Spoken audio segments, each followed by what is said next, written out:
Okay, this is Mr. Cannon again, and today we're going to be looking at part one of the Cold War. In the next unit, part two of the Cold War, we will be looking at the space race and McCarthyism. Those are the two topics in part two. But in part one of the Cold War, we're going to give an overview of the Cold War and the era of the Cold War. And what the Cold War actually is, it's not an actual war where we're fighting another country with our military. The United States and the Soviet Union during the Cold War don't actually face off in an actual hot, quote unquote, hot war where we're fighting each other. But what this Cold War was, it was a battle of ideologies. It was a battle of ideas between democracy on the one side, and capitalism, which we promoted, and communism on the other side, which the Soviet Union's promoted. It was going to be a battle over areas around the world that we wanted to remain free and they wanted to become communist. And it's also going to include an arms race where we're going to build up and they're going to build up as many nuclear weapons as we both can, which is very, very scary and dangerous. There were actual hot wars within the Cold War, real wars that we fought, but it wasn't wars between us and the Soviet Union. These were wars that became a part of our policy called containment and the domino theory, which was the idea. The domino theory was the idea that if one country falls to communism, then another country could fall and another country could fall like dominoes. So our goal was to contain communism wherever we could. That caused us to become involved in both Korea and Vietnam. Those are two actual wars that we fought within the Cold War. But we weren't fighting the Soviets, we were fighting the North Koreans, the communist North Koreans, and the North Vietnamese, the communist North Vietnamese. Were the Soviets in any way involved in those conflicts? Yeah, they had some involvement, but not with actual soldiers or anything like that. All right, so let's move on and talk about how this all took place to begin with. If we start with right after World War II, we got to look at what some of the post-war goals were. Now, if we look back at World War II itself, we know that the Soviets took heavy, heavy losses. And the truth is the United States and Great Britain allowed the Soviets to really send their troops into Germany and into Berlin. It saved us from having to do it, number one, but it also is going to allow the Soviets to take control of a lot of areas. And this is going to be a problem after the war because what our view of what Europe should look like after the war, Great Britain's view and France's view, that's going to be very different from what the Soviet Union thinks it should look like after the war.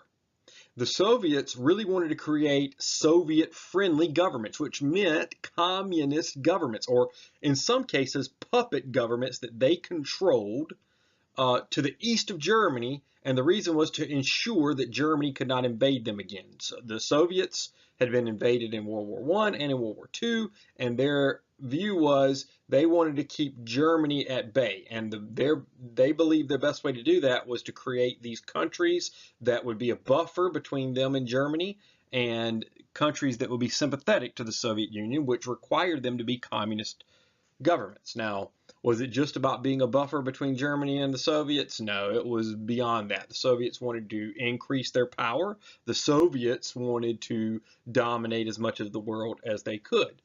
That's on the eastern side of Europe. On the western side of Europe, of course, we wanted free and fair elections. We wanted to see democracy flourish. We wanted to see governments of the people like we had, a free government like Great Britain had or like France had. And so we're going to have two sides really emerge against each other, the free side and the communist side. So as a result of this spread of communism in Europe, our goal is to try to contain it as much as possible. That became our post-war goal. And of course, the Soviet Union's post-war goal was to bring as many communist countries as they could into Europe. Now, in the end, you can see there we're talking 4 years after the war, by 1949, the Soviets, the communist areas of Europe, controlled most of Eastern Europe. You can see all those countries there that were part of the Eastern or Soviet bloc, the communist bloc.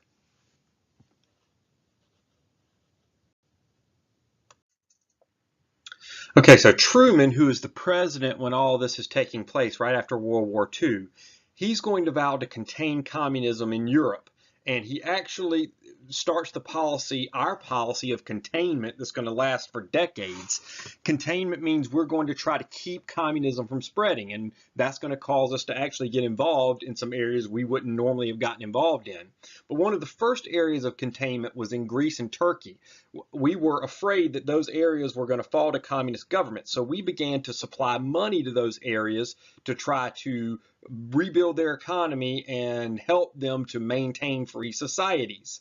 That's going to lead to the Marshall Plan. We actually are going to decide to institute a plan called the Marshall Plan, where we are going to rebuild war-torn areas in Europe. We're going to spend so much money trying to rebuild Europe. Now, the idea is we broke most of, the war broke it, and we were part of that, so we're going to rebuild it. We were responsible for rebuilding it. But don't think that this was just altruistic on our part. It wasn't just about we believed it was the right thing to do. We also knew that if we could supply and rebuild areas in Europe, that we could ensure there were free governments in those areas. And that would be part of containing communism, keeping communism out of those areas. So the Marshall Plan was a plan that we believed we should rebuild Europe because it was broken, but also it was to keep communism out of those areas. So it was a goal, it was a part of the Cold War. Now, what Soviet Union did is, we know that Berlin was divided after World War II, and we allowed Great Britain and America controlled the western part of Germany, and the Soviets controlled the eastern part of Germany. Well, what the Soviets are going to do is they don't want Germany to be unified as a free government. They want Germany to maintain, at least part of Germany, to maintain communist government. So they actually cut off all of Berlin from the outside world, and their goal was to basically starve them out in the hopes that all of Berlin would shift over to their way and would be forced to become communist so that they could eat, basically. So they closed everything off. That led to one of the first confrontations in the Cold War between the U.S. and the Soviets. What we're going to respond with is the Berlin Airlift. And what the Berlin Airlift does is we fly planes over Berlin and drop food and supplies in. And we do this for a period of months, keeping the people of Western Berlin fed and supplied. And in doing so, we are able to basically win this first standoff. The Soviets realized that their blockade, their cutting Berlin off, isn't working, and they eventually build a wall that separates Eastern and Western Germany. So Western Germany remains democratic, Eastern Germany remains communist, and a wall separates Berlin, the capital. Western Germany is on the western side, and East Germany, the communist side, is on the other side. You can see that wall that separated free society and communist society. And over the decades, that wall becomes a symbol of the differences between a free society and a communist society. The wall is there to keep the people in communist society out. The Soviets don't want their people crossing that wall, because the truth is people want to be free. And the Soviets understood that life in the western side of that wall was better. So they built that wall to keep their people in, basically. The Soviets wanted to keep their people in. And that is really one of the biggest differences between free societies and communist or totalitarian societies, is that free societies allow people to choose. And life just was better. And don't think that people didn't understand that. People in the communist areas even understood how much better it was in the West. All right, the next thing we're going to see that sort of ramps this Cold War up, that sort of brings it even more tense, is the creation of these two organizations, NATO and the Warsaw Pact. Now, NATO, which stands for the North Atlantic Treaty Organization, was a series of Western countries that were designed as a military alliance against communism, to fight communism wherever it needed to be fought. And you can see there on the map in the dark, dark blue, those are countries of NATO. You see France and Great Britain, you see Italy there, the United States, of course, Canada. So you can see countries that were part of that. Well, the communists, the Soviets, responded with the Warsaw Pact, which were communist countries that were part of their bloc. And you can see most of those countries were pretty much controlled by the Soviets. They weren't free countries. They were forced into the Warsaw Pact. And then you see other countries that allied with the Soviet Union, even though they might not have been a part of the Warsaw Pact, but they had countries that were socialist or communist and sympathized with the Soviets. And so we have two sides, really, two sides around the world. And there was a real fear that you could have a world war with the United States leading the one side and the Soviets leading the other side. When the Soviets began testing atom bombs on their own, we dropped 2 atomic bombs during World War II. Well, the Soviets are going to begin testing their own atom bombs, and when we find this out, when we discover this, it's going to speed up our creation of a hydrogen bomb, which is an even more powerful nuclear weapon. And what we're going to find is that a nuclear arms race emerged. Part of the Cold War is this arms race, as we create as many nuclear weapons as we can, and the Soviets create as many nuclear weapons as they can. And of course, the fear is, oh goodness, if we have a nuclear war, we could wipe out the entire planet, because both of these countries have so many nuclear weapons. This was not a good thing, by the way, for the United States. It was good that we could create these weapons, but we did not want an arms race. We did not necessarily think an arms race was a good thing, but we had to do it. Another setback for us was in China. As you can see in China, which was part of the Warsaw Pact, not China, part of the Warsaw Pact, but you can see that China actually is going to be a major victory for the communists, as their leader, Mao Zedong, or Mao Zedong as some people call him, but Mao Zedong is going to take over that country and make it a communist nation. So China is going to become a communist nation that can ally themselves with the Soviets. And that is a huge get for the communists, as China was a huge country. China is still today is a communist country, even though the Soviet Union doesn't exist anymore. One of the real wars that are going to take place within the Cold War. So the Cold War isn't an actual war of military weapons where we're fighting each other army versus army, but we are going to have wars within the Cold War. And one of those is the Korean conflict.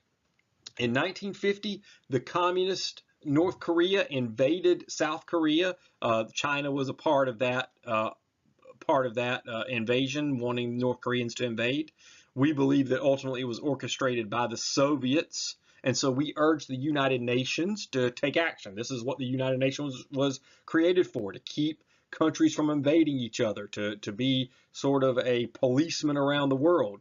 And so even though the UN is going to pass a resolution that calls for soldiers to come into Korea to protect South Korea, the United States, is going to supply the vast majority of those troops and money to defend South Korea. So even though technically it was a UN action, it was a US war. We really were the ones that sent the troops and the money to defend South Korea. Now, the war itself is not going to be really a victory for the United States. We do contain communism, which was part of our policy. That was our policy, to contain it. So we do keep the communists out of South Korea.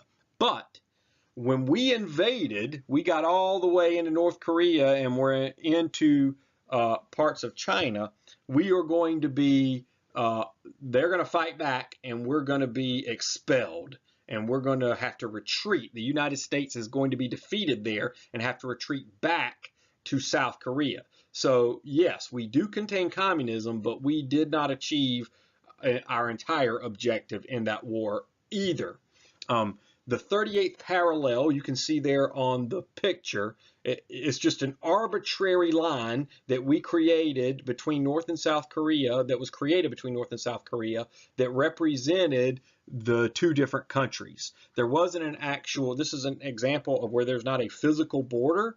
It's a border that was created at the 38th parallel of latitude. So you think latitude and longitude, well, think of those lines of latitude. So we said at the 38th parallel, that's the line. That's the line that separates North Korea and South Korea. By the way, that still exists today. North and South Korea are still divided. South Korea is free and democratic, and North Korea is still communist. The next major fight we're going to see in the Cold War is going to happen in the 1960s in Cuba.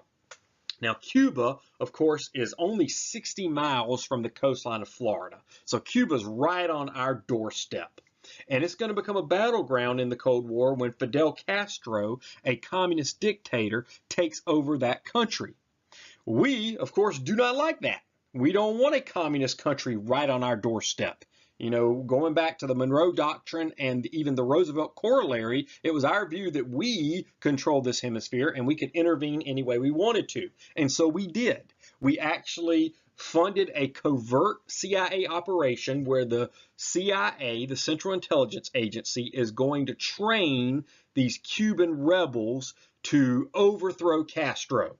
The invasion was going to be called the Bay of Pigs invasion, and it was a disaster. Castro found out about it. His forces overran those rebels very quickly. It made the CIA look bad. It made the Kennedy administration look bad. It made America look bad. It was very embarrassing that we attempted to overthrow Castro, or we attempted to help the Cubans overthrow Castro, and we couldn't do it.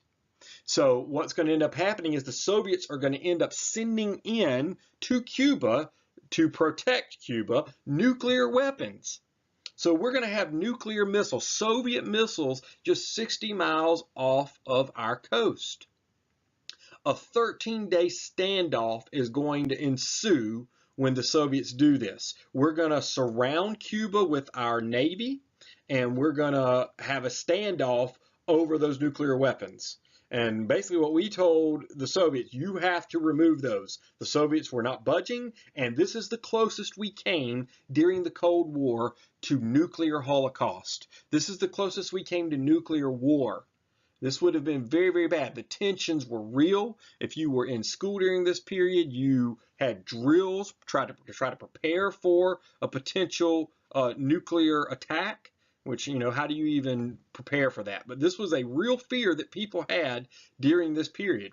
You can see in the political cartoon, that's Khrushchev, who at that time was the leader of the Soviet Union. He's on a nuclear weapon, and you can see Kennedy, and he's on a nuclear weapon, and they're arm wrestling, and the idea is that this isn't a normal arm wrestling match. This is a wrestling match that could decide the fate of the world.